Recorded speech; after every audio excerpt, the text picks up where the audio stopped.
نحمده ونستعينه ونستغفره ونعوذ بالله من شرور أنفسنا ومن سيئات أعمالنا من يهده الله فلا مضل له ومن يضلل فلا هادي له وأشهد أن لا إله إلا الله وحده لا شريك له وأشهد أن محمدا عبده ورسوله يا أيها الذين آمنوا اتقوا الله حق تقاته ولا تموتن إلا وأنتم مسلمون يا أيها الناس اتقوا ربكم الذي خلقكم من نفس واحدة وخلق منها زوجها وبث منهما رجالا كثيرا ونساء واتقوا الله الذي تساءلون به والأرحام إن الله كان عليكم رقيبا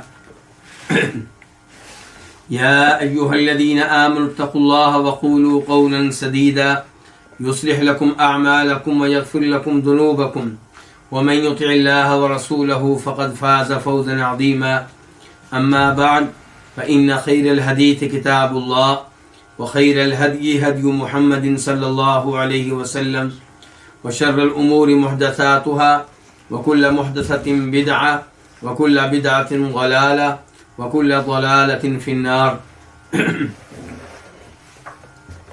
الوافی بما فی الصحیحین، صحیح بخاری اور صحیح مسلم کی احادیث پہ مشتمل ایک عظیم کتاب۔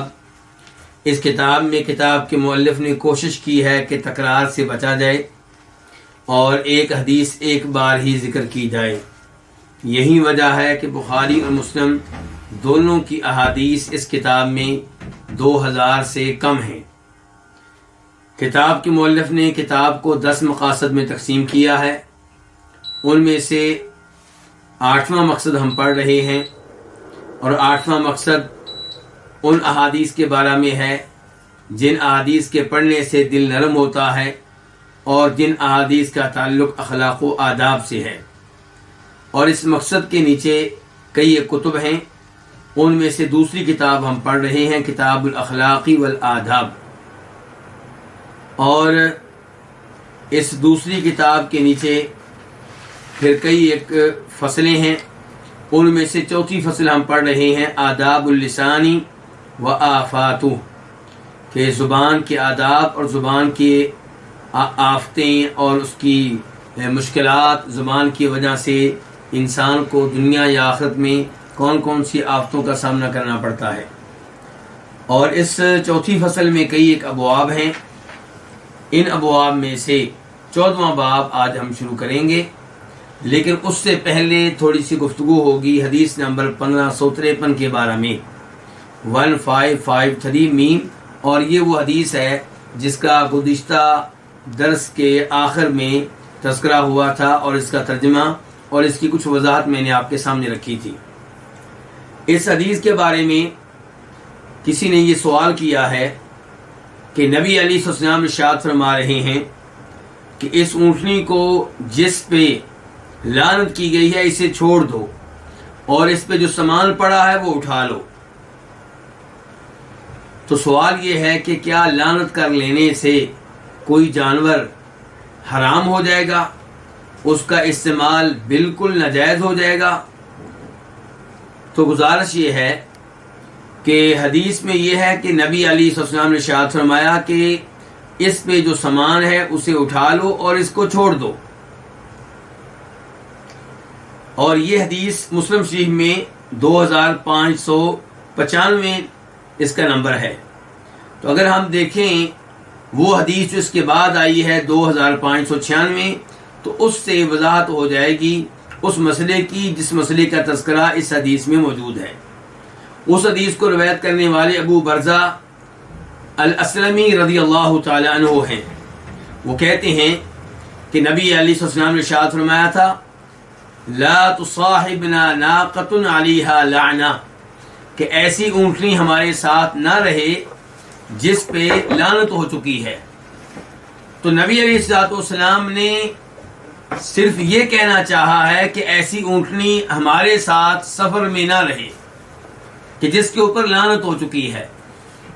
امام نووی رحمہ اللہ اس حدیث کی وضاحت میں لکھتے ہیں کہ کئی لوگوں کو اس حدیث کی وجہ سے اشکال پیدا ہوتا ہے، لیکن وہ کہتے ہیں اس میں کوئی اشکال کی بات نہیں ہے، کیونکہ نبی علیہ الصلوۃ والسلام نے صرف یہ کہا ہے کہ یہ اونٹنی سفر میں ہمارے ساتھ نہ چلے. آپ نے یہ نہیں کہا کہ اس اونٹنی کا مالک اس کو بیچ نہیں سکتا، یا اس اونٹنی کا مالک اس کو ذبح نہیں کر سکتا، یا اس اونٹنی کا مالک نبی علیہ الصلوۃ والسلام کے ساتھ جب نہ ہو، کسی اور سفر میں ہو تو اس کے اوپر بیٹھ نہیں سکتا. ایسی کوئی بات اس حدیث میں نہیں آئی. اور امام ابن القیم رحمہ اللہ اس حدیث کے بارے میں فرماتے ہیں کہ اس حدیث کے تعلق سے درست موقف یہ ہے کہ نبی علیہ الصلوۃ والسلام نے اس عورت سے وہ اونٹنی لے لی اور اس سے کہا گیا کہ اس کے اوپر اس سے سامان اتار لے اور اس کو چھوڑ دے. یہ سزا کے طور پہ تھا تاکہ آئندہ وہ کسی بے جان جانور پہ لعنت نہ کرے اور اس کی طرح کوئی اور بھی ایسا کام نہ کرے. تو یہ تعزیر کے طور پہ تھا. تو مجھے امید ہے کہ امام نووی اور امام ابن القیم ان کے کلام سے اس حدیث کے بارے میں جو اشکال تھا وہ دور ہو چکا ہوگا کہ نبی علیہ الصلوۃ والسلام کا مقصد یہ تھا کہ ہمارے اس سفر میں ایسی اونٹنی جس پہ لعنت ہو چکی ہے ہمارے ساتھ نہ رہے. اور امام نووی کہتے ہیں یہ کہیں پہ بھی نہیں آیا کہ جو اس کی مالک ہے اس کو بیچ نہیں سکتی، یا اس کو ذبح کر کے اس کا گوشت نہیں کھا سکتی، یا آپ کے علاوہ کسی اور سفر میں اس پہ سوار نہیں ہو سکتی. ایسی کوئی بات اس حدیث میں نہیں ہے. لیکن یہ بات طے ہے دیگر احادیث اور اس حدیث کی روشنی میں کہ انسان لعنت کرنے سے بچے. انسان کیا جانوروں کے اوپر بھی لعنت کرنا درست نہیں ہے. جانور کیا دیگر بے جان چیزوں کے اوپر بھی لعنت کرنا درست نہیں ہے. ایک آدمی نے آپ کے سامنے ایک دفعہ ہوا پہ لعنت کی تو آپ نے اسے بھی ڈانٹا، اور ایسے ہی وہ شخص جو بار بار شراب پیتا تھا اسے بار بار سزا ملتی تھی، اس کے اوپر کسی نے لعنت کی تو آپ نے اسے بھی روک دیا. فرمایا اس کے اوپر لعنت نہ کرو، یہ اللہ اور اللہ کے رسول سے محبت کرتا ہے. بلکہ لعنت کرنے کا معاملہ اتنا شدید ہے کہ کسی کافر پہ بھی لعنت کرنے کی اجازت نہیں ہے. کسی کافر کی تحدید کر کے اس کا نام لے کر یا اس کی طرف اشارہ کر کے اس پہ لعنت کرنے کی اجازت نہیں ہے. ہاں یہ تو آپ کہہ سکتے ہیں کہ کفر و شرک کرنے والوں پہ اللہ کی لعنت ہو. یہ آپ کہہ سکتے ہیں کہ جو قبروں کا طواف کریں ان پہ اللہ کی لعنت ہو. لیکن کسی آدمی کو آپ نے طواف کرتے دیکھا اور اس کا نام آپ کو معلوم ہے تو اس کا نام لے کر آپ کہیں کہ اس کے اوپر لعنت ہو کیونکہ قبروں کا طواف کرتا ہے، تو یہ غلط ہے. کیوں؟ کیونکہ آپ کو معلوم نہیں کہ اس آدمی کا انجام کیا ہوگا. ہو سکتا ہے فوت ہونے سے پہلے وہ مسلمان ہو جائے. تو اس لیے بالتحدید کسی پہ اعلان کرنے کی اجازت، البتہ وہ کافر جن کے بارے میں قرآن و حدیث میں وضاحت آ چکی کہ وہ کفر پہ فوت ہوئے یا وہ ہمیشہ ہمیشہ کے لیے جہنم میں جائیں گے، تو ایسے لوگوں پہ لعنت کی جا سکتی ہے، جیسا کہ ابو لہب ہے، ابو جہل ہے، وغیرہ وغیرہ. اس کے بعد باب نمبر 14، باب النہی عن المدح.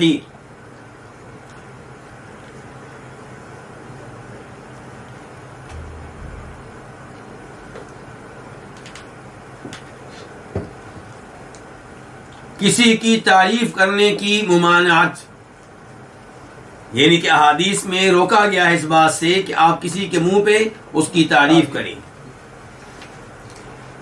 اور یہ تب منع ہے جب تعریف میں مبالغہ ہو، اس میں جھوٹ سے کام لیا جا رہا ہو، یا تعریف حقیقت پہ مبنی ہو لیکن یہ خطرہ ہو کہ جس کی آپ تعریف کر رہے ہیں یہ تعریف اسے نقصان دے گی. اس تعریف کی وجہ سے وہ تکبر میں مبتلا ہوگا، غرور میں مبتلا ہوگا، اور اس کی وجہ سے وہ خیر کے کئی امور سے محروم ہو جائے گا اور شر میں مبتلا ہو جائے گا.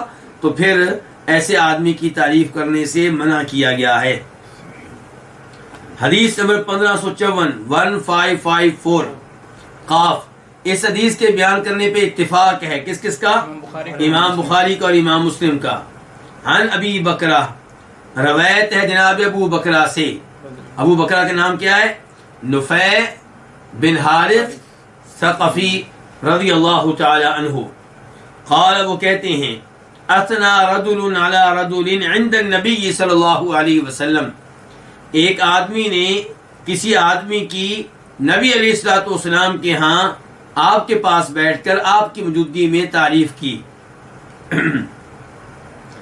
تعریف کے الفاظ کیا تھے اس کی وضاحت ایک اور روایت میں آئی ہے اور وہ مسلم شریف میں ہے۔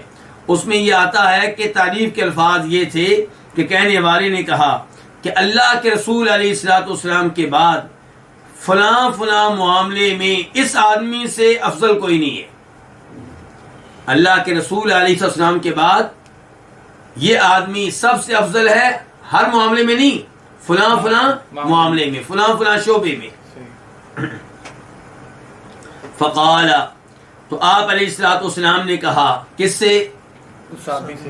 تعریف کرنے والے سے، ویلک، تمہارے لیے ہلاکت ہو۔ لیکن بخاری شریف کی دوسری روایت میں اور مسلم شریف میں آیا ہے کہ ویلک کی جگہ پہ ویحک۔ ویلک کا معنی کیا ہوتا ہے؟ تمہارے لیے کیا ہو؟ ہلاکت ہو۔ اور ویحک تمہارے اوپر افسوس ہے، تمہارے اوپر اللہ رحم کرے، تم قابل رحم ہو، تو تم قابل رحم ہو، تمہارے اوپر افسوس ہے۔ قطعت عنق صاحبک، تو نے اپنے ساتھی کی گردن کو کاٹ کر رکھ دیا ہے۔ کیا مطلب ہے اس کا؟ کہ اپنے ساتھی کی گردن کو کاٹ کر رکھ دیا ہے، یعنی تو نے اس کو ہلاک کر کے رکھ دیا، تو نے اس کو تباہ کر دیا ہے۔ کیوں؟ کیونکہ جس انداز سے تو نے اس کی تعریفیں کی ہیں، اس کی وجہ سے یہ خطرہ ہے کہ وہ تکبر میں مبتلا ہوگا، اور یہ تکبر اس کے لیے روز آخرت بھی نقصان دے، اور دنیا میں بھی خطرہ ہے کہ یہ تکبر اس کی ہلاکت کا سبب بنے گا۔ تکبر میں مبتلا آدمی کبھی نہ کبھی نقصان اٹھاتا ہے دنیا میں، کیونکہ اس کے مخالف پیدا ہو جاتے ہیں، تو اس لیے خطرہ یہ ہوتا ہے کہ اسے دنیا میں بھی نقصان ہوگا اور آخرت میں نقصان یقینی ہے، کیونکہ فرماتے ہیں نبی علیہ الصلوۃ والسلام، وہ آدمی جنت میں داخل نہیں ہو سکے گا جس کے دل میں ذرا بار بھی کیا ہوگا؟ تکبر ہوگا۔ تو آپ نے کہا قطعت عنق صاحبک، تو نے اپنے ساتھی کی گردن کو کاٹ دیا ہے۔ جب کسی کی گردن کو کاٹے تو کیا ہوتا ہے؟ قتل ہو جاتا ہے، تباہ ہو جاتا ہے، ہلاک ہو جاتا ہے، تو یہاں پہ بھی تو نے اس کو ہلاک کر دیا ہے۔ پھر آپ نے کہا قطعت عنق صاحبک مرارن، یہ الفاظ آپ نے کئی بار کہے۔ ثم قال، پھر آپ نے فرمایا من کان منکم مادحا اخاہ لا محالہ، تم میں سے جو کوئی اپنے بھائی کی لازمی طور پہ تعریف کرنے والا ہو، تم میں سے کسی نے اپنے بھائی کے حق میں لازمی طور پہ تعریف کے الفاظ اور کلمات کہنے ہوں، فلیقل، پس چاہیے کہ وہ یہ کہے، کیا کہے؟ احسب فلانا، میں فلاں شخص کو گمان کرتا ہوں۔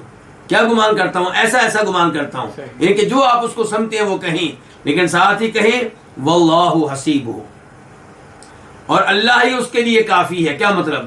اس کے حالات کو بہتر جاننے والا کون ہے؟ اللہ ہے۔ یا واللہ حسیبہ ای اللہ محاسبہ، اس سے حساب کون لے گا؟ اللہ لے گا۔ اس کے ظاہری اعمال کا، اس کے باطنی اعمال کا حساب کون لے گا؟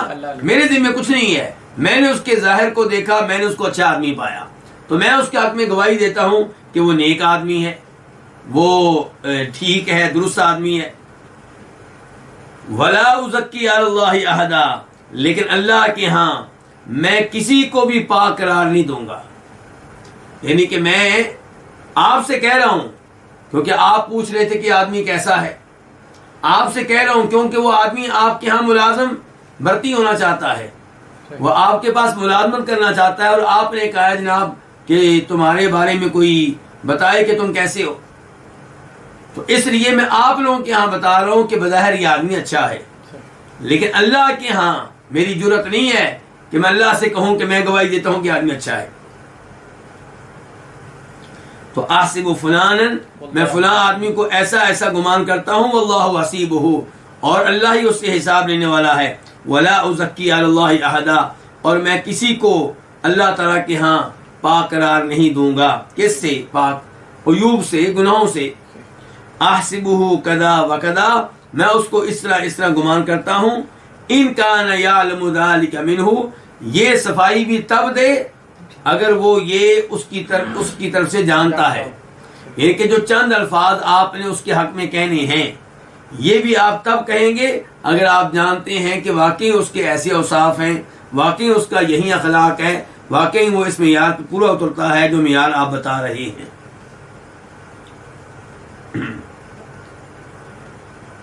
اس کے بعد حدیث نمبر 1555 155 بلکہ 1555 3 بار ہے 5 جی. میم. اس حدیث کو روایت کرنے والی امام کون ہے؟ امام مسلم. عن حمام بن الحارث، روایت حمام بن حارث بن قیس النخعی الکوفی سے کہ ان رجلا جعل یمدح عثمان، کہ بے شک ایک آدمی تعریفیں کرنے لگا کس کی؟ عثمان امیر المؤمنین خلیفہ ثالث جناب عثمان بن عفان رضی اللہ تعالی عنہ کی. فعمد المقداد، تو جناب مقداد بن اسود نے اس کا قصد کیا، اس کی طرف گئے. فجثا علی رکبتیہ، اس کے پاس جا کر کیا کیا؟ اپنے گھٹنوں کے بل بیٹھ گئے. وکان رجلا ضخما، اور وہ بھاری جسم والے آدمی تھے. کون؟ مقداد بن اسود. یعنی کہ ان کے لیے اپنے گھٹنوں کے بل بیٹھنا کوئی آسان نہیں تھا، لیکن معاملے کی اہمیت اتنی زیادہ ہے کہ وہ اپنی جگہ سے اٹھے ہیں اور اس آدمی کے پاس جا کر گھٹنوں کے بل بیٹھ گئے ہیں. فجعل یحثو فی وجہہ الحسبہ، تو وہ اس کے چہرے پہ کنکریاں پھینکنے لگے، اس کے چہرے پہ کنکریاں ڈالنے لگے. کنکریوں سے مراد آپ لے سکتے ہیں کہ ریتلی کنکریاں، یعنی کہ وہ نہیں کہ جن کی وجہ سے کوئی زخمی ہو جائے، ایسی بات نہیں ہے، یا اس کے چہرے پہ خراشیں آئیں. فجعل یحثو فی وجہہ الحسبہ، تو اس کے چہرے پہ ریت ڈالنے لگے، ریت جیسی کنکریاں ڈالنے لگے.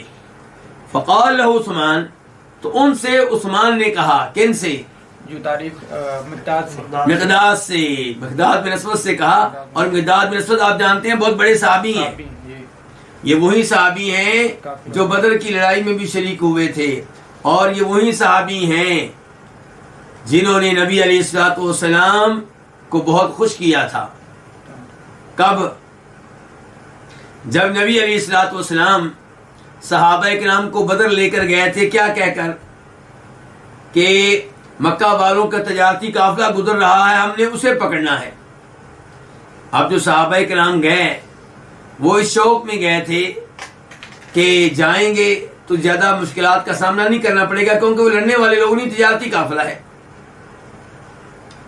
تو نبی علیہ السلام کے حکم کی تعمیل بھی ہو جائے گی اور مشکلات کا سامنا بھی نہیں کرنا پڑے گا، بلکہ یہ بھی امید ہے کہ تجارتی قافلے پہ قبضہ پا لیا تو مال بھی ملے گا. لیکن تجارتی قافلہ بچ بچا کے نکل گیا اور مکہ والوں کی اطلاع پہنچی کہ ہمارے تجارتی قافلے پہ محمد اور اس کے ساتھی حملہ کرنے لگے تھے صلی اللہ علیہ وسلم. تو وہ پہنچ گئے ابو جہل کی قیادت میں، اور جب آپ کو اطلاع ملی کہ تجارتی قافلہ تو نکل گیا ہے اور ابو جہل آ رہا ہے، اب نبی علیہ السلام کی جگہ پہ کوئی اور ہوتا تو صحابہ کے نام سے کہتا تو نکلو بھی نکلو، مدینہ واپس چلتے ہیں. کیونکہ یہ مدینہ سے کتنی دور آئے ہوئے تھے؟ تقریباً 160 کلومیٹر. بدر اس کے قریب کیا ہے؟ سمندر ہے.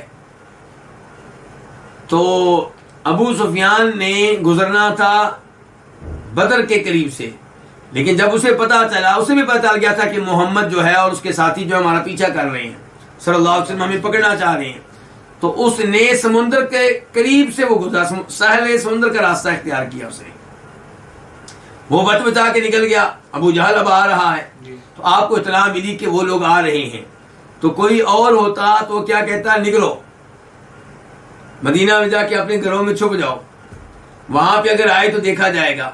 لیکن آپ بہادر تھے اور ایک عظیم الشان نبی تھے. جی آپ نے کہا کہ ہم ان کا مقابلہ کریں گے. اب آپ نے صحابہ کرام سے میٹنگ کی کیونکہ نئی صورتحال ہے. آپ باقاعدہ کسی بڑے لشکر سے لڑانے کے لیے ان کو لے کر نہیں آئے تھے، لیکن اب لڑائی کی نوبت آ گئی ہے، لڑائی کی صورتحال پیدا ہو گئی ہے. تو آپ نے ان سے کہا بھئی یہ صورتحال ہے تو مجھے مشورہ دو کہ ہم کیا کریں. اب مہاجرین صحابہ کرام میں سے کوئی نہ کوئی کھڑا ہوتا اور کہتا اللہ کے رسول جیسے آپ کہیں گے ہم آپ کے ساتھ ہیں. آپ بار بار کہتے مجھے مشورہ دو. جی جب بار بار آپ نے ایسا کہا تو پھر انصاری سمجھ گئے. کیا سمجھ گئے؟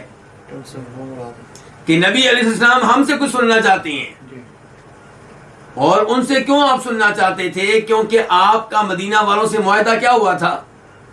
جب مدینہ والوں نے نبی علیہ السلام کی مکہ میں بیعت کی تھی، اس وقت تک آپ مکہ میں رہتے تھے، مدینہ میں نہیں آئے تھے، تو معاہدہ یہ ہوا تھا کہ آپ کی حفاظت مدینہ والوں کے ذمہ ہوگی مدینہ میں.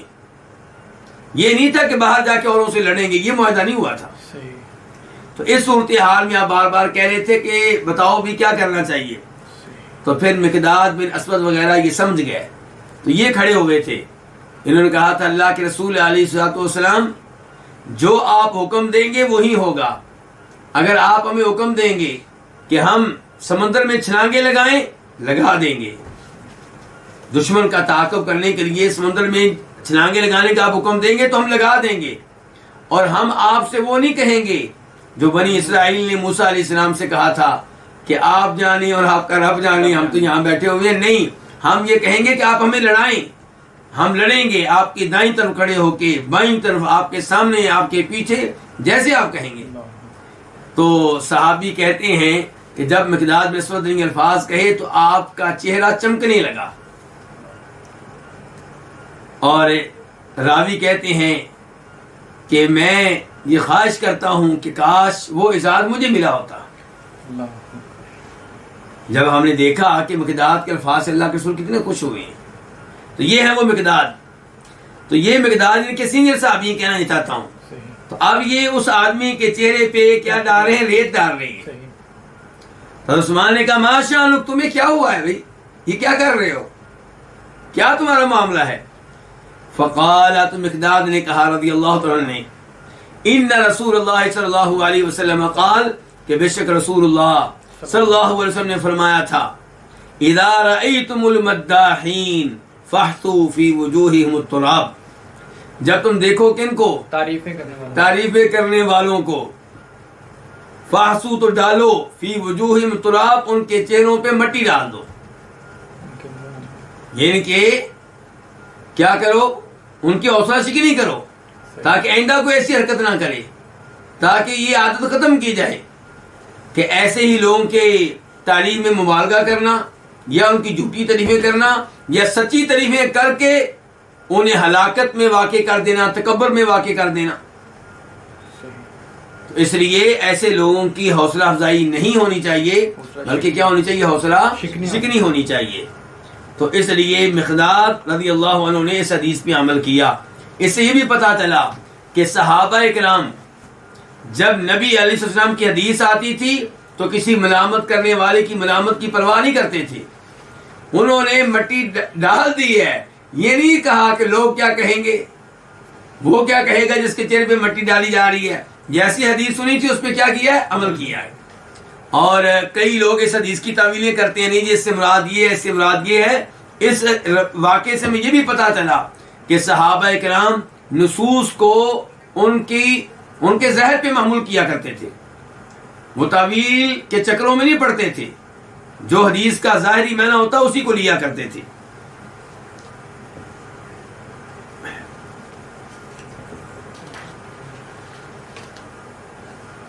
تو بہرحال دونوں حدیث سے سبق کیا ملا کہ کسی کی غلط تعریف نہ کریں اور کسی کی تعریف میں مبالغہ نہ کریں. اور اگر کسی کی سچی تعریف کی جائے اور خطرہ ہو کہ تکبر میں واقع ہو جائے گا، غرور میں واقع ہو جائے گا، تو اس سے بھی اجتناب کیا جائے. البتہ اس موقع پہ کسی کی تعریف کر سکتے ہیں جس موقع پہ تعریف کرنے میں کوئی مصلحت ہو، اس کے پیچھے کوئی وجہ ہو، اس کے پیچھے کوئی سبب ہو. مثال کے طور پہ ایک آدمی کی تعریف کرتے ہوئے آپ دوسروں کو وہ عمل کرنے کی ترغیب دینا چاہتے ہیں جو عمل اس نے کیا ہے، تو اس میں پھر کوئی حرج نہیں ہے۔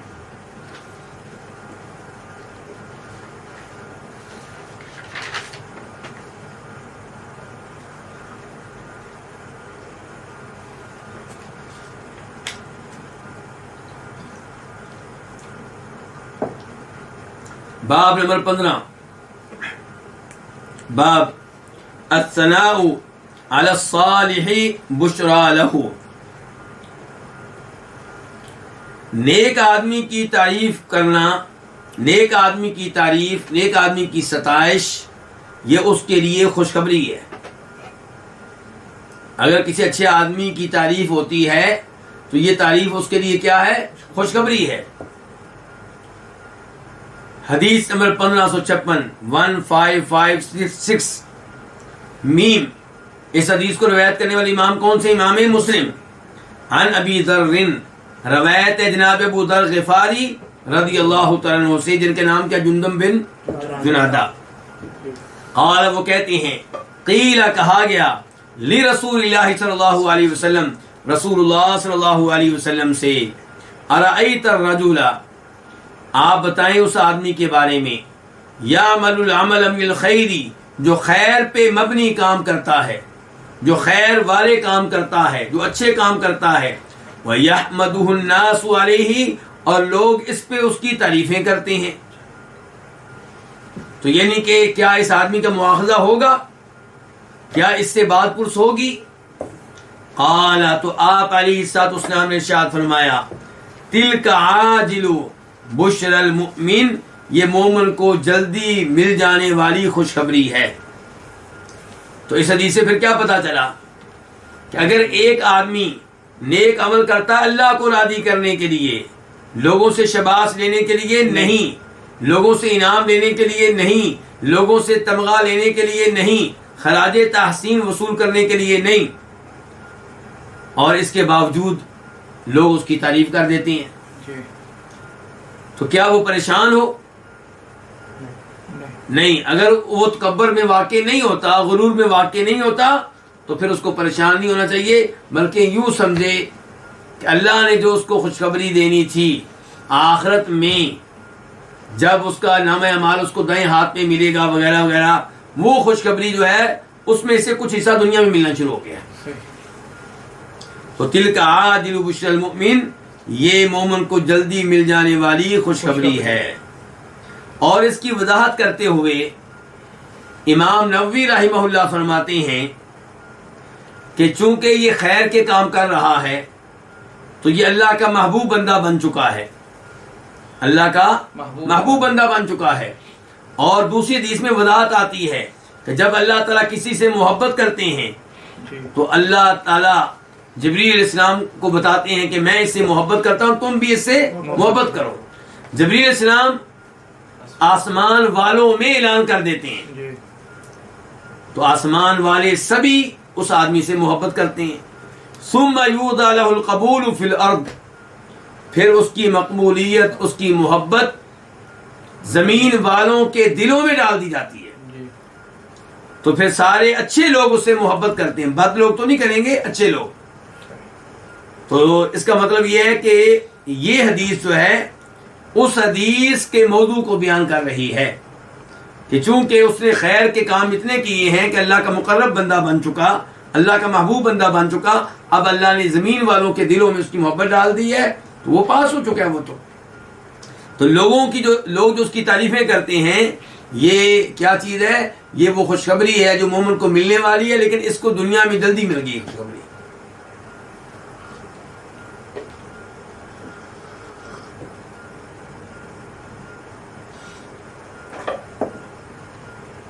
باب نمبر 16، باب اشفعوا تؤجروا، سفارش کرو تمہیں اجر و ثواب ملے گا۔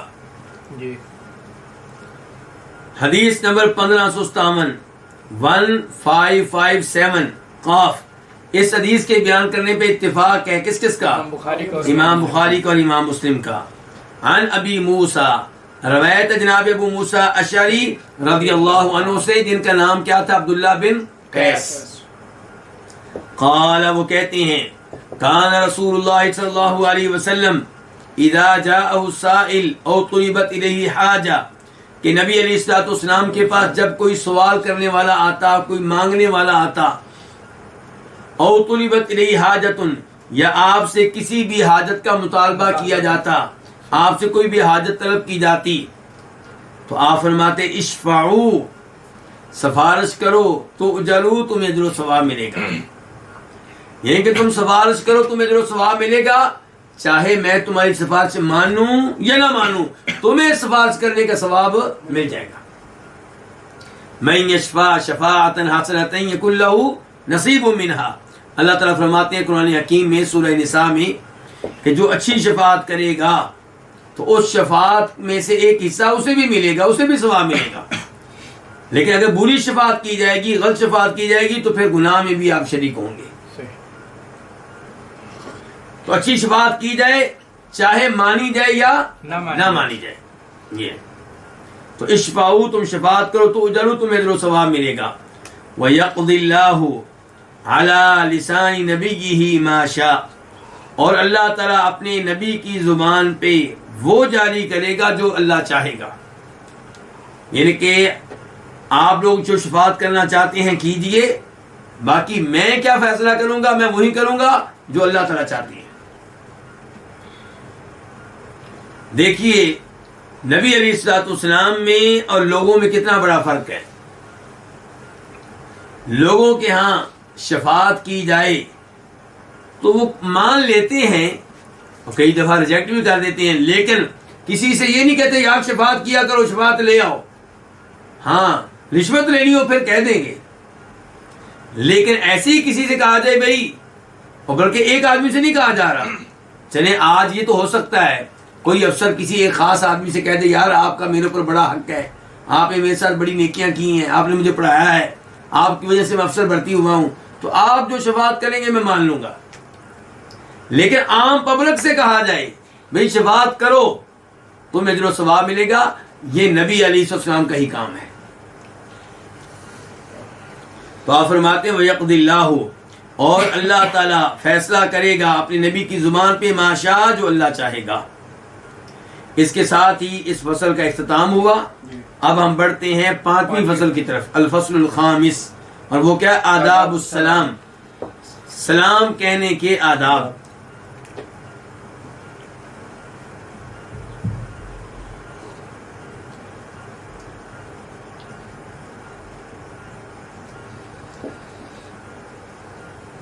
باب نمبر 1، باب افشوا السلام بینکم، آپس میں سلام عام کرو۔ حدیث نمبر 1558، 1558 میم۔ اس حدیث کو روایت کرنے والے امام کون سے؟ امام مسلم۔ عن ابی ہریرہ قال، روایت ہے جناب ابو ہریرہ سے، جن کا نام کیا تھا؟ عبد الرحمن بن صخر الدوسی۔ تو جناب ابو ہریرہ سے روایت ہے، قال، وہ کہتے ہیں قال رسول اللہ صلی اللہ علیہ وسلم، کہ فرمایا رسول اللہ صلی اللہ علیہ وسلم نے، لا تدخلون الجنت حتی تؤمنوا، تم جنت میں داخل نہیں ہو سکو گے یہاں تک کہ تم ایمان لے آؤ۔ یعنی کہ ایمان کے بغیر کوئی بھی شخص جنت میں داخل نہیں ہو سکے گا۔ تو اس سے کیا پتا چلا کہ کسی کافر کے بارے میں یہ کہنا کہ وہ جنت میں جا سکتا ہے، یہ نظریہ اور عقیدہ درست نہیں ہے، بلکہ یہاں پہ وہ حدیث ذکر کر دینا مناسب ہوگا جسے امام مسلم اپنی صحیح میں لے کر آئے ہیں، جس میں آپ علیہ الصلوۃ والسلام ارشاد فرماتے ہیں اللہ کی قسم اٹھا کے کہ کسی بھی یہودی یا عیسائی نے میرے بارے میں سن لیا، کیا سن لیا؟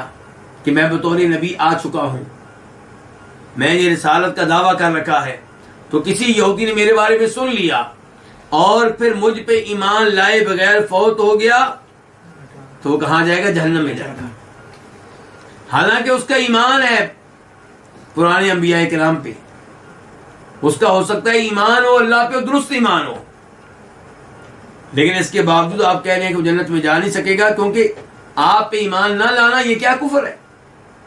تو ایمان شرط ہے جنت میں جانے کے لیے.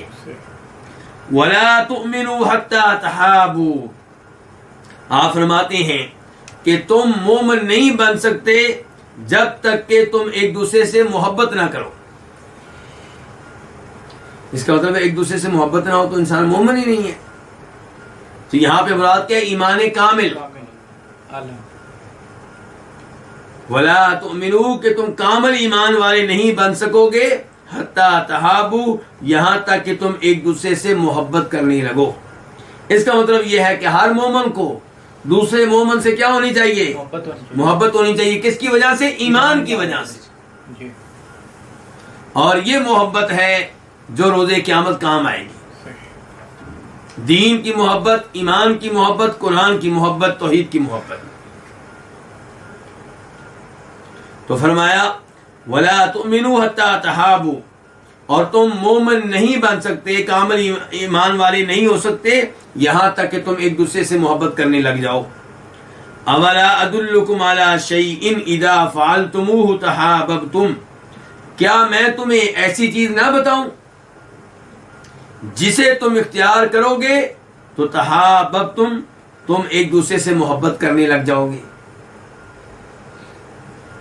افشوا السلام بینکم، آپس میں سلام کو عام کرو. اس کا مطلب ہے سلام کہنے سے محبت میں کیا ہوتا ہے؟ اضافہ ہوتا ہے. لیکن یہ تب ہوگا جب آپ کے سلام میں پیار ہوگا، آپ کے سلام میں مٹھاس ہوگی. سلام جب اچھے طریقے سے کریں گے، مسکراتے ہوئے آرام سے السلام علیکم، جب اس انداز سے سلام کریں گے تو یقیناً دوسرا آدمی خوش ہوگا اور اس کے دل میں آپ کی محبت داخل ہوگی.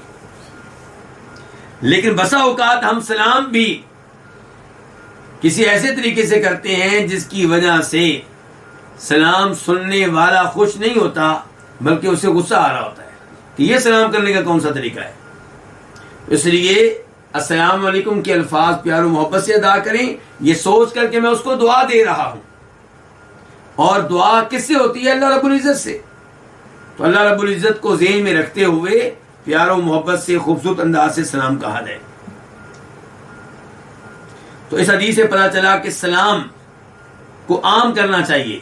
یہاں پہ آپ نوٹ کریں گے کہ یہ نہیں کہا آپ نے کہ سلموا علی انفسکم علی اخوانکم، اپنے بھائیوں پہ سلام کیا کرو. کہا افشوا السلام، سلام کو کیا کر دو؟ عام کر دو. یعنی کہ سلام کی آوازیں آئیں آپ کے گھر سے، آپ کے اسکول سے، آپ کے آفس سے. آپ گھر میں داخل ہوں تو السلام علیکم، ایک کمرے سے دوسرے کمرے میں جائیں تو السلام علیکم. آپ کی بیگم اور بچوں کی بھی یہی تربیت ہو، وہ آپ کے کمرے میں بار بار آپ کے پاس آئیں گے، کسی کو کیا کام ہوگا، کسی کو کیا کام ہوگا. اور ایک آدمی آپ کی وائف ہی آپ لے لیں، وہ بھی بار بار آئے گی، کبھی پانی لے کر آئے گی، کبھی کھانا لے کر آئے گی، کبھی چائے لے کر آئے گی، کبھی آپ کی میڈیسن لے کر آئے گی. تو بار بار وہ سلام کہے اور آپ بار بار سلام کا جواب دیں. یہ ہے افشوا السلام بینکم. جناب عبداللہ بن عمر رضی اللہ عنہما اس حدیث پہ صحیح معنوں میں عمل کرنے کی کوشش کیا کرتے تھے.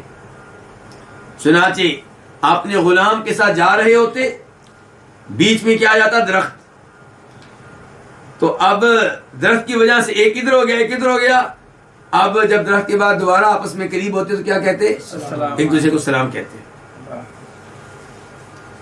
اور یہی عبداللہ بن عمر اپنے غلام سے کئی دفعہ کہتے چلو بھائی بازار چلے.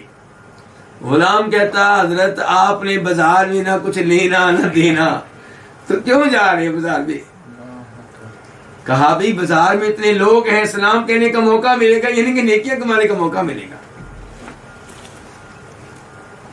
کاش ہم اپنے بچوں کو یہ عادت ڈالیں. ہمارے بچوں کو وہ عادات ڈالی جا چکی ہیں جو ان کے اسکول نے سکھا دی ہیں. وہ کیا دی؟ صبح کیا کہتے ہیں جی؟ گڈ مارننگ، اور شام کو گڈ نائٹ. یہ تو کہیں گے، لیکن السلام علیکم کبھی کہہ دیا تو کہہ دیا، ورنہ نہیں.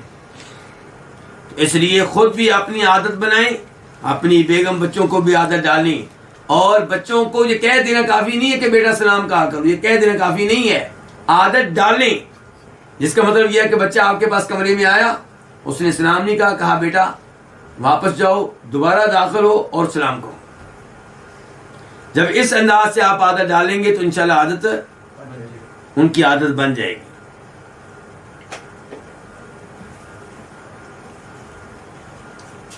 اس کے بعد باب نمبر 2، باب یسلم القلیل علی الکثیر، تھوڑے لوگ زیادہ لوگوں پہ سلام کہیں، سلام کریں۔ یہ کہ جب زیادہ لوگ ہیں اور تھوڑے لوگ ہیں، ان کی آپس میں کئی ملاقات ہوتی ہے، تو سلام میں پہل کون کرے گا؟ تھوڑے لوگ۔ حدیث نمبر 1559 قاف، اس حدیث کے بیان کرنے پہ اتفاق ہے کس کس کا؟ امام بخاری کا، امام بخاری کا اور امام مسلم کا۔ عن ابی ہریرہ قال، روایت ہے جناب ابو ہریرہ رضی اللہ عنہ سے، وہ کہتے ہیں قال رسول اللہ صلی اللہ علیہ وسلم، کہ فرمایا نبی علیہ الصلوۃ والسلام نے، یسلم الراکب علی الماشی والماشی علی القاعد والقلیل علی الکثیر، سلام کہے گا کون؟ الراکب، جو سوار ہے، کسی بھی جانور وغیرہ پہ، کسی بھی چیز پہ سوار ہے، جو سوار ہے وہ سلام کہے گا کس کو؟ علی الماشی، پیدل چلنے والے کو، والماشی، اور پیدل چلنے والا سلام کہے گا القاعد، کس کو؟ بیٹھے ہوئے کو، والقلیل والکثیر، اور جو تھوڑے ہیں وہ سلام کہیں گے کن کو؟ زیادہ لوگوں کو۔ دیکھیں کہ السلام علیکم کہنے کی اسلام میں کیا اہمیت ہے، کہ اس کے لیے باقاعدہ اصول بنائے گئے ہیں، اس کے لیے باقاعدہ اصول آپ نے بتائے ہیں کہ کس کی ذمہ داری ہے سلام کہنا اور کس کی ذمہ داری ہے سلام کا جواب دینا۔ تو آپ نے کہا ہے کہ جو سوار ہے سواری پہ وہ سلام کہے اسے جو پیدل ہے۔ علماء کرام نے اس کی ایک حکمت بیان کی ہے، وہ یہ کہ جو سواری پہ ہے ہو سکتا ہے اس کو حقیر جانے جس کے پاس سواری کی سہولت نہیں ہے، تو اس کو کہا گیا تم سلام کہو تاکہ تمہارا تکبر ختم ہو، تاکہ تم میں تواضع پیدا ہو۔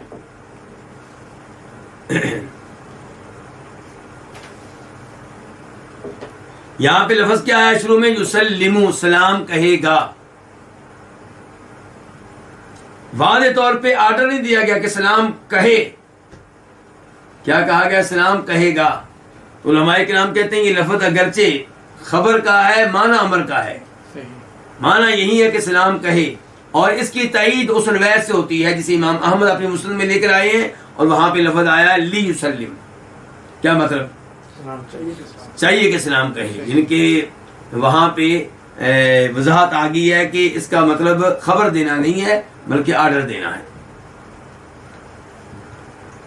اس کے بعد باب نمبر 3، باب السلام علی من عرفت وغیرہ، سلام اسے بھی کہیں گے جسے آپ جانتے ہیں اور اسے بھی کہیں گے جس کو آپ نہیں جانتے۔ حدیث نمبر 1560 قاف، اس حدیث کے بیان کرنے پہ اتفاق ہے کس کس کا؟ امام بخاری کا اور امام مسلم کا۔ عن عبداللہ بن عمر، روایت ہے جناب عبداللہ بن عمر بن عاص رضی اللہ تعالی عنہما سے، کیونکہ جناب عبداللہ بھی صحابی ہیں اور ان کے والد عمر بن عاص بھی صحابی ہیں، اور یہ دونوں صحابی کس خاندان سے تعلق رکھتے ہیں؟ بنی امیہ سے۔ دونوں کا تعلق کن سے ہے؟ بنی امیہ سے ان کا تعلق ہے۔ ان رجلا سأل رسول اللہ صلی اللہ علیہ وسلم، بے شک ایک آدمی نے نبی علیہ الصلوۃ والسلام سے سوال کیا، ای الاسلام خیر، کون سا اسلام بہتر ہے، افضل ہے؟ مراد کیا ہے کہ اسلام کی خصلتوں میں سے کون سی خصلت سب سے عمدہ ہے، اسلام کے امور میں سے کون سا امر سب سے اعلیٰ ہے، یہ مراد ہے۔ قال، تو آپ نے کہا تطعم الطعام، کھانا کھلاؤ، وتقرأ السلام، اور سلام کہو، علی من عرفت، اسے بھی جسے تم جانتے ہو، ومن لم تعرف، اور اسے بھی جسے تم نہیں جانتے ہو۔ لیکن جانتے ہو نہیں جانتے ہو، لیکن ہو کون؟ مسلمان. یہاں پہ مراد کون ہے؟ مسلمان ہیں جن کو سلام کہنا ہے. اب کئی بھائی سوال کرتے ہیں ہمیں کیسے پتا چلے کہ یہ مسلمان ہے جس کو ہم جانتے ہی نہیں ہیں؟ کیونکہ شریعت کہہ رہی ہے آپ اسے بھی سلام کہیں جسے آپ جانتے ہیں اور اسے بھی کہیں جسے آپ نہیں جانتے. لیکن ہو کون؟ مسلمان. جی اب لوگ پوچھتے ہیں کیسے پتا چلے؟ بھائی مسلمان تو پہچانے جاتے ہیں اپنی داڑھی سے. بالکل مسلمان پہچانے جاتے ہیں کہ ان کی شلوار ٹخنوں سے اوپر ہوتی ہے. اوپر ہوگی. جی تو مسلمان کو پہچاننا کچھ مشکل نہیں ہے. ہاں اس زمانے میں البتہ مسلمانوں نے کافروں کی مشابہت اختیار کر لی ہے. کافروں کے انداز میں کئی مسلمان داڑھی منڈواتے ہیں، شلوار اور پینٹ ان کی ٹخنوں سے نیچے زمین پہ لٹک رہی ہوتی ہے.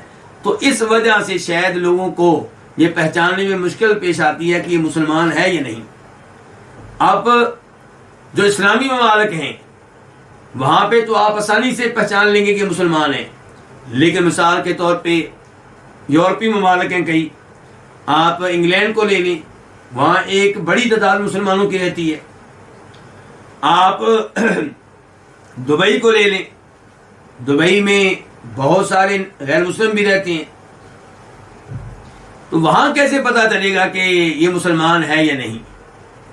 تو یہ سوال جو ہے، سوال کا پیدا ہونا یہ قابل افسوس ہے بالکل. کہ آج ایسے حالات کیوں پیدا ہو گیا کہ یہ سوال پوچھا جا رہا ہے کہ ہمیں کیسے پتا چلے گا کہ مسلمان ہے یا نہیں. تو بہرحال آپ قرائن کے ذریعے فیصلہ کریں گے کہ یہ مسلمان ہے یا نہیں. اگر وہ مسلمان، وہ ملک ہے جہاں پہ مسلمان ہی رہتے ہیں، اکثریت ان کی ہے 98%، 99%، تو پھر آپ یہی خیال کریں گے کہ یہ مسلمان گزر رہا ہے. اور اگر صورتحال ہے لندن کی، صورتحال ہے دبئی کی، تو وہاں اس کو دیکھ کے آپ اندازہ لگائیں گے. اگر آپ کو لگے کہ مسلمان ہے تو آپ سلام کہیں گے، اور اگر آپ کو پتہ نہ چلے کہ مسلمان ہے یا نہیں تو پھر آپ سلام کہنے سے اعراض کر سکتے ہیں. تو یہاں پہ اس حدیث میں اسلام کے کون سے امور کو سب سے افضل قرار دیا گیا؟ کھانا کھلانا اور سلام کہنا. اچھا یہاں پہ ایک سوال پیدا ہوگا کہ نبی علیہ الصلوۃ والسلام سے یہ سوال کئی صحابہ کرام نے کئی دفعہ کیا ہے کہ کون سی چیز سب سے اعلیٰ ہے، کون سی افضل ہے. کبھی آپ کہتے ہیں نماز کو وقت پہ پڑھنا، اور کبھی آپ والدین کی اطاعت کا کہتے ہیں. تو یہاں پہ کھانا کھلانے کا کہا گیا ہے، تو کیا ان احادیث میں تضاد نہیں ہے؟ بالکل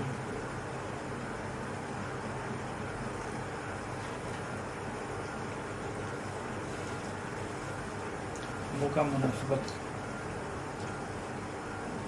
اس بارے میں علماء کرام نے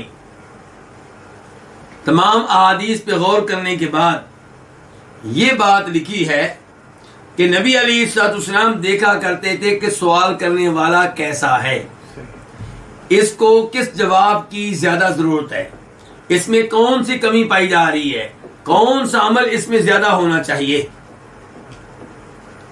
اگر آپ دیکھتے کہ کوئی ایسا ہے جو والدین کے حق میں کمی کوتاہی کر رہا ہے تو اسے بتاتے کہ سب سے اعلیٰ چیز یہ ہے کہ والدین کی خدمت کرو.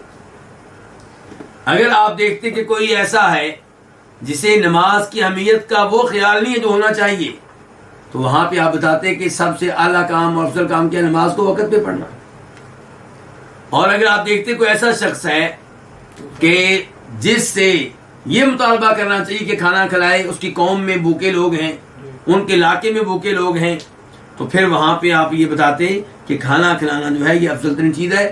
اور یہ سارے امور جو آپ نے بتائے ہیں سب ہی افضل ہیں، ایسا نہیں ہے کہ کوئی جھوٹ ہے، سارے ہی افضل ہیں، لیکن کسی کو وہ یہ بتایا، کسی کو وہ بتایا.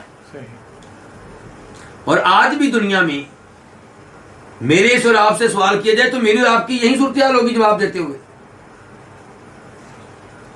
مثال کے طور پہ اگر ہمارے کسی علاقے میں زلزلہ آیا ہے اور انہی دنوں مجھ سے پوچھا جائے کہ میں نے پیسہ اللہ کی راہ میں خرچ کرنا ہے، کہاں پہ خرچ کروں، تو میں کہوں گا وہ دیکھو وہ زلزلے میں لوگوں کے حالات کتنے خراب ہیں، ان پہ جا کے خرچ کرو.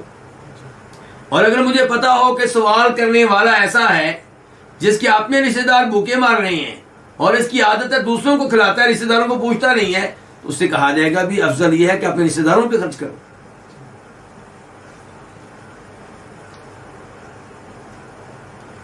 اس کے بعد حدیث نمبر 1561 قاف، اس حدیث کے بیان کرنے پہ اتفاق ہے کس کس کا؟ امام بخاری کا اور امام مسلم کا۔ عن انس بن مالک رضی اللہ عنہ، روایت ہے جناب انس بن مالک رضی اللہ عنہ سے، انہ مر علی صبیان، وہ گزرے چند بچوں کے پاس سے۔ کون گزرے؟ انس۔ فسلم علیہم، تو انہوں نے انہیں سلام کہا۔ کنہوں نے؟ جناب انس نے۔ جناب انس نے بچوں کو سلام کہا۔ وقال، اور فرمایا، کان النبی صلی اللہ علیہ وسلم یفعلہ، یہی کام کیا کرتے تھے کون؟ نبی صلی اللہ علیہ وسلم، کہ آپ بچوں کو سلام کہتے تھے۔ اس سے آپ اندازہ کر لیں کہ سلام کو عام کرنے کی کیا اہمیت ہے۔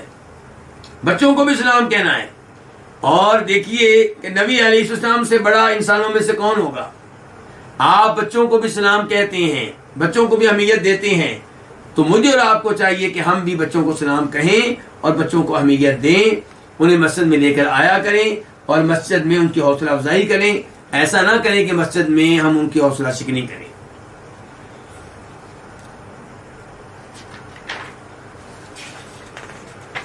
اس کے بعد باب نمبر 4، یہ باب کیا؟ باب المصافحہ، مصافحہ کرنے کے بارے میں باب ہے۔ حدیث نمبر 1562 خا، اس حدیث کو روایت کرنے والے امام کون ہے؟ امام بخاری۔ عن قتادہ قال، روایت ہے جناب قتادہ سے، یہ کون ہے؟ قتادہ بن دعامہ سدوسی، تابعی ہیں، صحابی نہیں ہے لیکن تابعی ہیں، بصرہ کے تھے۔ قال، وہ کہتے ہیں، قلت لانس، میں نے انس سے کہا۔ انس کون ہے؟ انس بن مالک رضی اللہ عنہ، خادم رسول صلی اللہ علیہ وسلم، جن کو اعداد حاصل ہے کہ انہوں نے 10 سال تک نبی علیہ السلام کی خدمت کی ہے۔ ام سلیم کے یہ صاحبزادے ہیں۔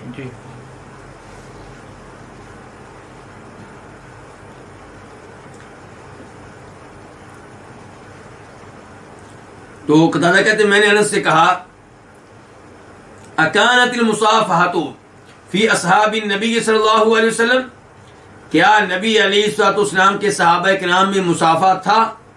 کیا مطلب یہ کہ ایک دوسرے کو مصافحہ کیا کرتے تھے؟ قال نعم، انہوں نے کہا بالکل۔ تو مصافحہ کرنا یہ اچھی بات ہے، بلکہ مصافحہ کرنے پہ اجر و ثواب ملتا ہے۔ مصافحہ کرنے کی وجہ سے گناہ جڑتے ہیں۔ ایک حدیث نوٹ کیجئے گا، ابو داؤد اور ترمذی کی ہے۔ آپ فرماتے ہیں، ما من مسلمین یلتقیان فیتصافحان الا غفر لہما قبل ان یتفرقا، جب دو مسلمان ایک دوسرے سے ملتے ہیں اور آپس میں مصافحہ کرتے ہیں تو ان کے آپس میں جدا ہونے سے پہلے ان کے گناہ معاف ہو جاتے ہیں۔ اندازہ کریں مصافحہ کرنے پہ کتنا جو ثواب ملتا ہے۔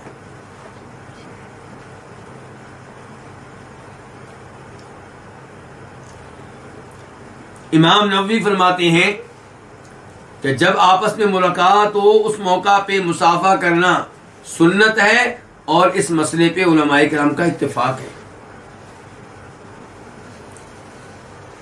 اب یہاں پہ ایک سوال پیدا ہوگا کہ یہ مصافحہ ایک ہاتھ سے کیا جائے گا کہ 2 ہاتھ سے؟ ایک ہاتھ سے۔ پاک و ہند میں لوگ عام طور پہ 2 ہاتھوں سے مصافحہ کرتے ہیں، جی، بائیں سے۔ جبکہ عربوں کو دیکھا گیا کہ وہ ایک ہاتھ سے مصافحہ کرتے ہیں۔ اب کیا کیا جائے؟ تو علماء کرام کا موقف یہ ہے کہ جب آپ ایک ہاتھ دوسرے کے ہاتھ کے ساتھ ملاتے ہیں تو اس کا نام عربی میں مصافحہ ہے۔ اس کے لیے 2 ہاتھ استعمال کرنے کی ضرورت نہیں ہے۔ اور احادیث پہ غور کریں تو یہی محسوس ہوتا ہے کہ صحابہ کرام وغیرہ ایک ہاتھ سے مصافحہ کیا کرتے تھے۔ شیخ البانی رحمہ اللہ اپنی مشہور و معروف کتاب سلسلۃ الاحادیث الصحیحہ میں لکھتے ہیں، ایسی احادیث ذکر کرنے کے بعد جن احادیث سے انہوں نے یہ نتیجہ نکالا ہے کہ مصافحہ ایک ہاتھ سے ہونا چاہیے، کہتے ہیں فَهَذِهِ الْأَحَادِيثُ كُلُّهَا تَدُلُّ عَلَىٰ أَنَّ السُّنَّةَ فِي الْمُصَافَحَةِ الاخذ بالید الواحدہ، کہ ان تمام احادیث سے پتہ چلتا ہے کہ مسافے کے معاملے میں سنت طریقہ یہ ہے کہ ایک ہاتھ کو استعمال کریں. لیکن اس سب کے باوجود، شیخ البانی کی گفتگو ختم ہوئی، اس سب کے باوجود اگر کوئی دو ہاتھوں سے مسافہ کر لیتا ہے تو ہم اس پہ بدعتی ہونے کا فتویٰ نہیں لگائیں گے،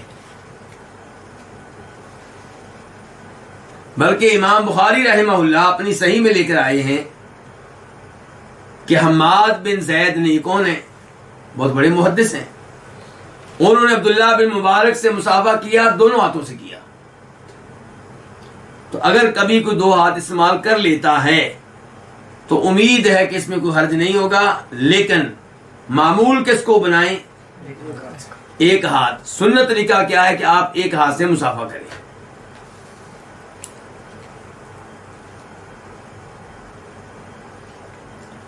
اس کے بعد باب نمبر 5، باب السلام علی اہل الکتاب، یہودیوں اور عیسائیوں کو کیا کہنا؟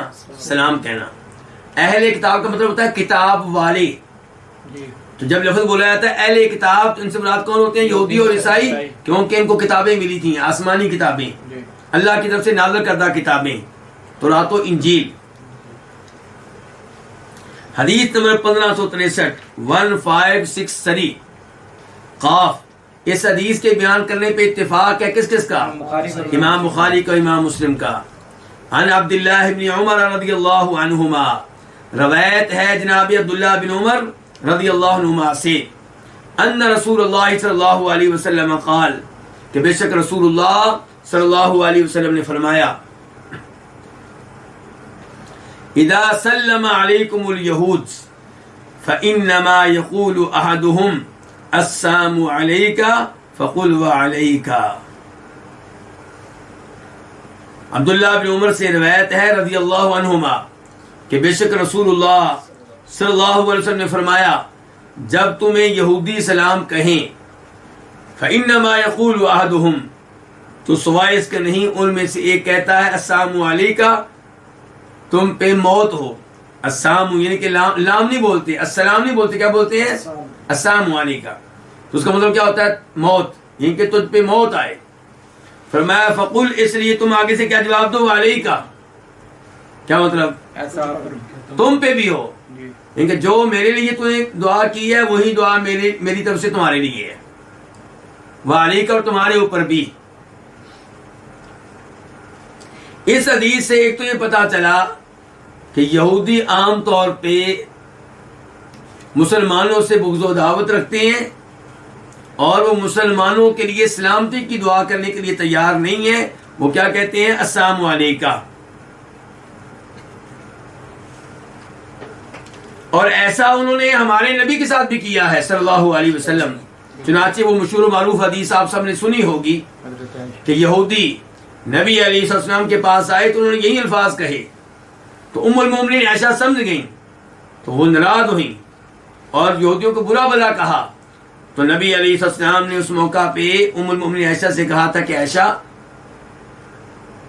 جس کام میں نرمی ہوگی اس کام میں خیر پیدا ہو جائے گی، حسن پیدا ہو جائے گا، اور جس کام میں سختی ہوگی وہ کام جو ہے بدصورت نظر آئے گا، اس میں حسن و جمال نہیں ہوگا، یہ کہ تمہیں نرمی سے بات کرنی چاہیے.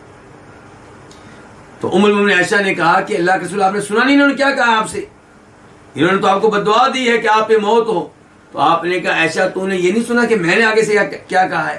میں نے تو یہی کہا وعلیکم، تمہارے اوپر بھی. تو وہ عملی طور پہ آپ نے کیا، اور یہاں پہ آپ آرڈر دے رہے ہیں کہ جب یہودی تمہیں سلام کہیں تو وہ کیا کہتے ہیں؟ السلام علیکا. اس لیے آپ کیا کہیں؟ وعلیکا. یہاں پہ یہودیوں اور عیسائیوں پہ سلام کے تعلق سے چند باتیں آپ کے سامنے رکھنا چاہوں گا. نمبر 1 کہ کافر کو سلام میں پہل کرنے کی اجازت نہیں ہے. مسلمان کو اس بات کی اجازت نہیں ہے کہ کافر کو سلام کرنے میں پہل کرے.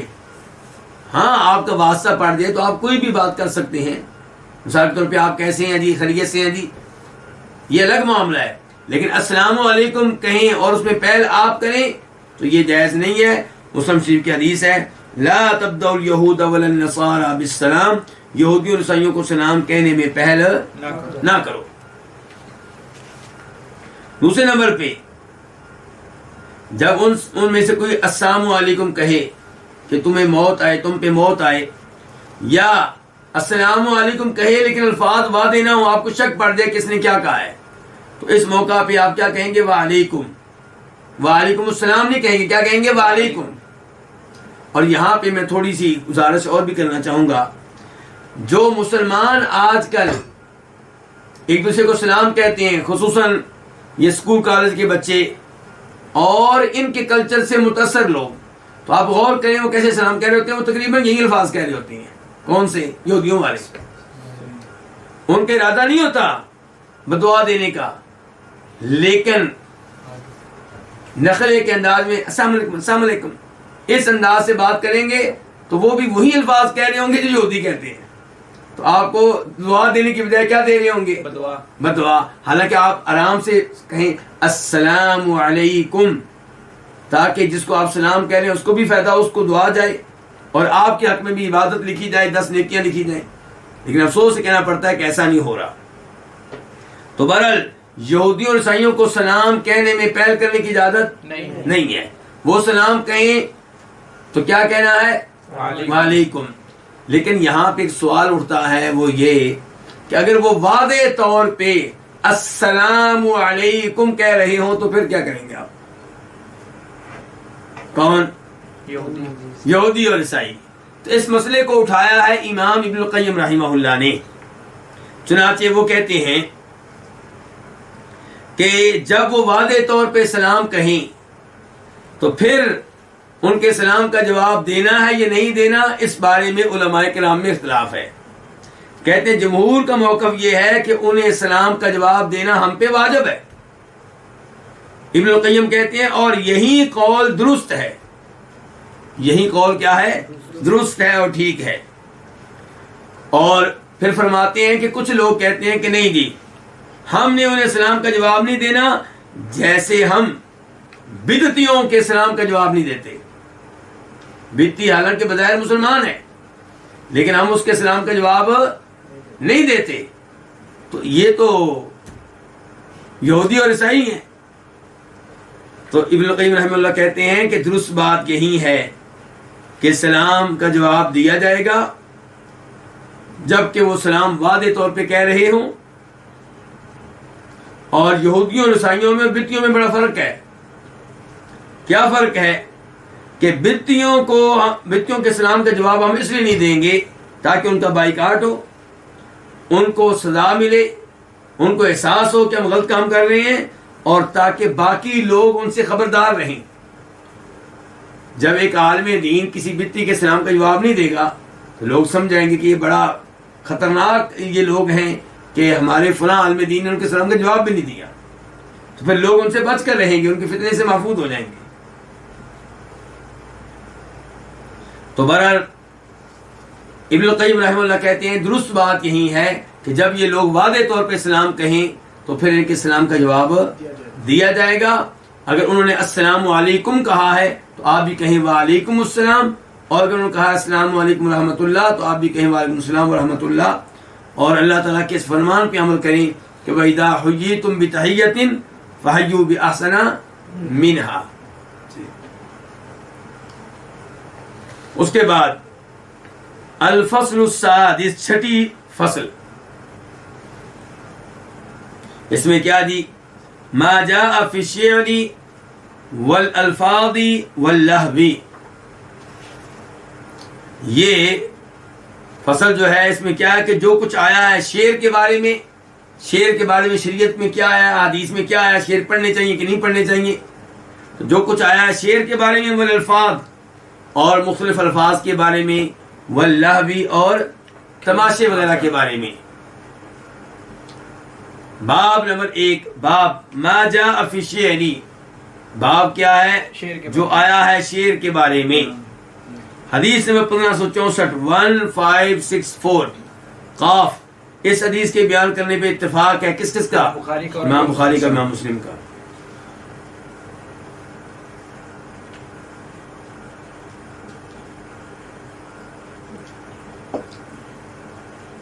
عن ابی ہریرہ رضی اللہ عنہ، روایت ہے جناب ابو ہریرہ رضی اللہ عنہ سے، قال النبی صلی اللہ علیہ وسلم، فرمایا نبی علیہ الصلوۃ والسلام نے، اصدق کلمۃ قالها الشاعر کلمۃ لبید الا کل شیء ما خلا اللہ باطل، کہ سچا ترین کلام، درست ترین کلام جو کسی شاعر نے کہا ہو وہ کون سا ہے؟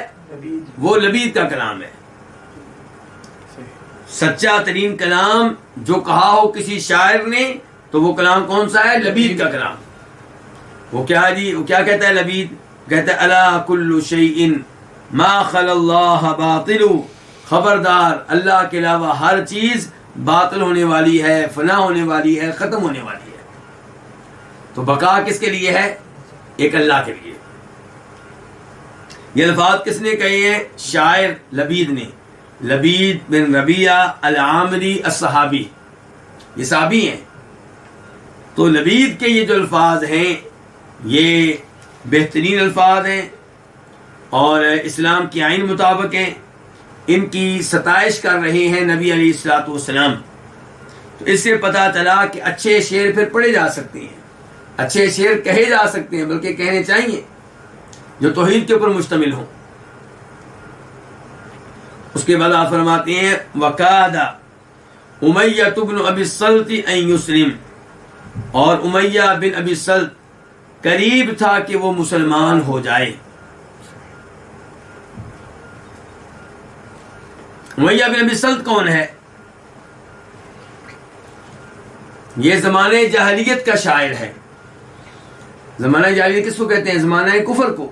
جی، اسلام نبی علیہ الصلوۃ والسلام کے اعلان نبوت کر دینے سے پہلے کے زمانے کو کیا کہتے ہیں؟ زمانہ جاہلیت کہتے ہیں۔ جی، تو یہ اس زمانے کا شاعر ہے، اس نے آپ کے نبی ہونے کے بارے میں سن لیا تھا، اس تک اطلاع پہنچ گئی تھی، لیکن اس کو ایمان لانے کی توفیق نہیں ملی، لیکن اس نے بھی توحید کے اوپر مشتمل بہت سے شعر کہے ہوئے ہیں، حالانکہ مسلمان نہیں تھا۔ اس لیے اللہ کے رسول کیا کہہ رہے ہیں کہ امیہ بن ابی الصلت قریب تھا کہ مسلمان، اس کا مطلب ہوا نہیں ہے، ہوا نہیں ہے۔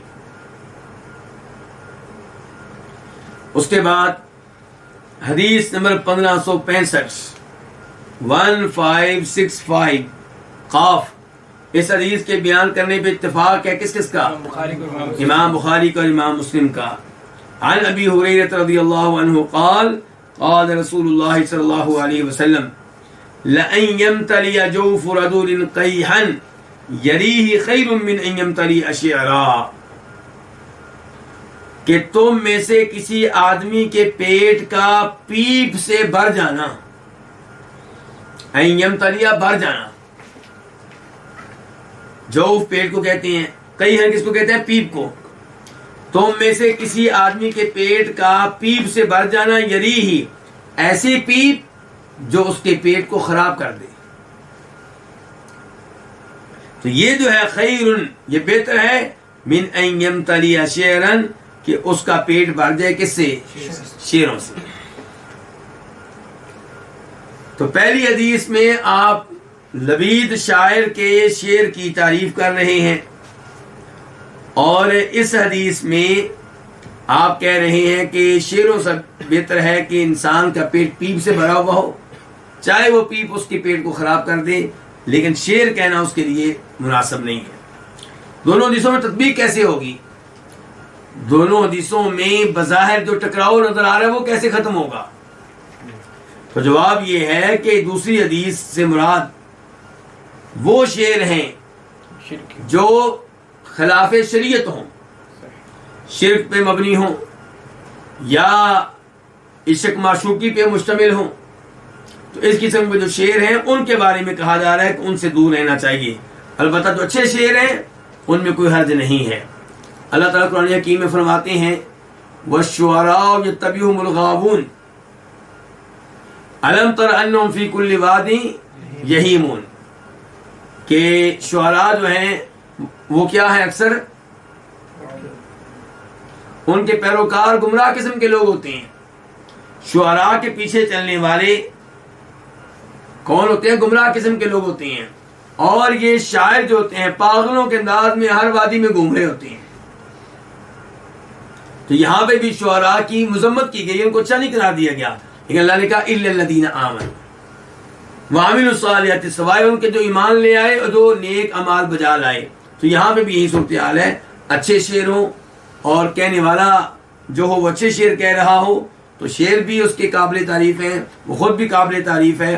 خود نبی علیہ السلام نے کئی صحابہ کرام سے شعر کہلوائے ہیں کافروں کے خلاف. مثال کے طور پہ حسان بن ثابت رضی اللہ تعالیٰ عنہ. لیکن اگر شعر خلاف شریعت ہوں تو وہ پھر اللہ کے رسول فرما رہے ہیں کہ تم میں سے کسی کے پیٹ کا پیپ سے بھر جانا، پیپ بھی وہ جو اس کے پیٹ کو خراب کر دے، یہ اس سے بہتر ہے کہ اس کا پیٹ شعروں سے بھرا ہوا ہو. اس کے بعد حدیث نمبر 1566 1566 خواہ. اس حدیث کو روایت کرنے والے امام کون سے ہیں؟ امام بخاری. عن ابی بن کعب ان رسول اللہ صلی اللہ علیہ وسلم قال ان من الشعر حکمتا. ابی بن کعب سے روایت ہے بے شک رسول اللہ صلی اللہ علیہ وسلم نے فرمایا ان من الشعر حکمتا، بے شک شعروں میں سے کچھ کیا ہوتے ہیں؟ حکمت پہ مبنی ہوتی ہیں. تو اس سے پتا چلا کہ اگر شعر اچھے ہوں، ان میں جھوٹ نہ ہو اور ان میں شرک اور کفر نہ ہو اور ان میں فحاشی اور بے حیائی نہ ہو، تو شعر جو ہیں ان میں کئی ایسے شعر ہوتے ہیں جو حکمت پہ مبنی ہوتے ہیں. جیسے یہی شعر جو اللہ کے رسول نے اوپر کہا ہے الا کل شیء ما خلا اللہ باطل، یہ لبید کا کہا ہوا شعر ہے اور اللہ کے رسول نے اس کی تعریف کی ہے، تو یقیناً یہ شعر حکمت پہ مبنی ہے. تو شعروں میں سے کچھ شعر کیا ہوتے ہیں؟ حکمت پہ مبنی ہوتے ہیں، حکیمانہ ہوتے ہیں. اس کے بعد باب نمبر 2، باب ان من البیان سحرا. کچھ بیان ایسے ہوتے ہیں جو کیا ہوتے ہیں؟ جادو ہوتے ہیں، جادو کا کام کر جاتے ہیں. حدیث نمبر 1567 1567 خواہ. اس حدیث کو اپنی کتاب میں جگہ دینے والے امام کون سے؟ امام بخاری. عن عبداللہ بن عمر رضی اللہ عنہما، روایت جناب عبداللہ بن عمر رضی اللہ عنہما سے انہو قدم رجلان من المشرق، کہ مشرق کی جانب سے دو آدمی آئے. فخطبا، تو انہوں نے خطبہ دیا. فعجب الناس لبیانہما، تو لوگوں کو ان کے بیان پہ تعجب ہوا کہ کتنا انہوں نے شاندار خطبہ دیا ہے. لوگ ان کے خطبے سے کافی متاثر ہوئے. فقال رسول اللہ صلی اللہ علیہ وسلم، تو اللہ کے رسول علیہ السلام نے فرمایا ان من البیان لسحرا، بے شک کچھ بیان کیا ہوتے ہیں؟ جادو ہوتے ہیں. کچھ تقریریں جادو کا کام کرتی ہیں. او ان بعض البیان لسحر، یا آپ نے کہا کہ کچھ بیان جو ہوتے ہیں وہ جادو ہوتے ہیں. دونوں یہ کہا ہو آپ نے یا وہ کہا ہو، معنی ایک ہی ہے. معنی دونوں کا ایک ہی ہے کہ کئی تقریریں، کئی خطبے ایسے ہوتے ہیں کہ جو کیا ہوتے ہیں؟ جادو ہوتے ہیں، انسان کے دل میں اتر جاتے ہیں. اس کے بعد باب نمبر 3، باب النہی عن سب الدہر، زمانے کو برا بلا کہنے کی ممانعت. حدیث نمبر 1568 1568 قاف. اس حدیث کے بیان کرنے پہ اتفاق ہے کس کس کا؟ امام بخاری کا، امام مسلم کا. عن ابی ہریرہ رضی اللہ عنہ قال قال رسول اللہ صلی اللہ علیہ وسلم، روایت ہے جناب ابو ہریرہ سے، وہ کہتے ہیں کہ فرمایا نبی علیہ الصلوۃ والسلام نے قال اللہ عز وجل، کہ اللہ تعالیٰ نے فرمایا. کون سی حدیث ہوئی؟ حدیث قدسی، کہ یؤذینی ابن آدم، ابن آدم، آدم کا بیٹا مجھے تکلیف دیتا ہے. کیسے تکلیف دیتا جی؟ یسب الدہر، زمانے کو برا بلا کہتا ہے. وانا الدہر، اور میں ہوں زمانہ. بید الامر، میرے ہاتھ میں سارا معاملہ ہے. مقلب اللیل والنہار، میں ہی دن رات کو تبدیل کرتا ہوں. دن کے بعد رات، رات کے بعد دن کو لانے والا کون ہے؟ اللہ رب العزت. تو سارا زمانہ اللہ کے ہاتھ میں ہے، تو زمانے کو برا بھلا کہنا اس کو برا بھلا کہنا ہے جس نے یہ زمانہ پیدا کیا ہے. تو اس لیے زمانے کو برا بھلا نہیں کہنا چاہیے. لیکن یہاں پہ ایک سوال پیدا ہوگا کہ کیا دہر اللہ کے ناموں میں سے ایک نام ہے؟ کیونکہ یہاں پہ کہا گیا وہ انا الدہر، میں دہر ہوں. تو اللہ تعالیٰ رحمان بھی ہیں، اللہ تعالیٰ جبار بھی ہیں، اللہ تعالیٰ خالق بھی ہیں، تو کیا اللہ تعالیٰ دہر بھی ہیں؟ جواب یہ ہے کہ نہیں، اللہ تعالیٰ کا نام نہیں ہے. اسی حدیث کے باقی طرق اور روایات پہ غور کریں تو سمجھ آئے گی کہ دہر اللہ تعالیٰ کا نام نہیں ہے. تو اس سے یہ پتہ چلا کہ انسان جب زمانے کو برا بھلا کہتا ہے تو اللہ تعالیٰ کو تکلیف دیتا ہے، اور ہمارا اس کے اوپر ایمان ہے، ہم اس کی کوئی تعویل نہیں کریں گے. اس کے بعد باب نمبر 4، باب لا یقل خبثت نفسی، کوئی یہ نہ کہے کہ میرا نفس خبیث ہو گیا، میرا نفس خبیث ہو گیا، یہ جملہ استعمال نہیں کرنا چاہیے. وضاحت حدیث میں آ رہی ہے، حدیث نمبر 1569 1569 قاف. اس حدیث کے بیان کرنے پہ اتفاق ہے کس کس کا؟ امام بخاری کا، امام مسلم کا. ان عائشہ رضی اللہ عنہا، روایت ہے ام المؤمنین عائشہ رضی اللہ عنہا سے، وہ روایت کرتی ہیں کس سے؟ نبی علیہ الصلوۃ والسلام سے. قال، کہ آپ نے فرمایا لا یقولن احدکم خبثت نفسی، تم میں سے کوئی یہ الفاظ ہرگز نہ کہے کہ خبثت نفسی، میرا نفس خبیث ہو گیا. ولکن لیقل، لیکن چاہیے کہ وہ کہے لاقست نفسی، کہ میرا نفس تنگ ہو گیا. جب آپ کا دل تنگ ہو رہا ہو، آپ پریشان ہوں، ٹینشن کا شکار ہوں، تو آپ اس کے بارے میں کچھ بتانا چاہتے ہیں تو خبیث کا لفظ استعمال نہ کریں. کیا لفظ استعمال کر لیں؟ لاقست. خبیث کا لفظ کو استعمال نہیں کرنا، کیونکہ یہ اچھا لفظ نہیں ہے. حالانکہ دونوں الفاظ کا معنی تقریباً قریب ہے. خبثت نفسی اور لاقست نفسی کا معنی قریب ہے، لیکن اس کے باوجود آپ کہہ رہے ہیں خبثت نفسی نہیں کہنا تو کیا کہنا ہے؟ لاقست نفسی. کیونکہ خبثت نفسی میں جو خبیث لفظ ہے اس کا استعمال کوئی اچھی بات نہیں ہے، اپنے اوپر انسان ایسا لفظ استعمال کرے. تو اس لیے اس سے روکا ہے نبی علیہ الصلوۃ والسلام نے. اس کے ساتھ ہی چھٹی فصل اپنے اختتام کو پہنچی، اور چھٹی فصل کے اختتام پہ پہنچنے کی وجہ سے کتاب الاخلاق والآداب وہ اپنے اختتام کو پہنچی.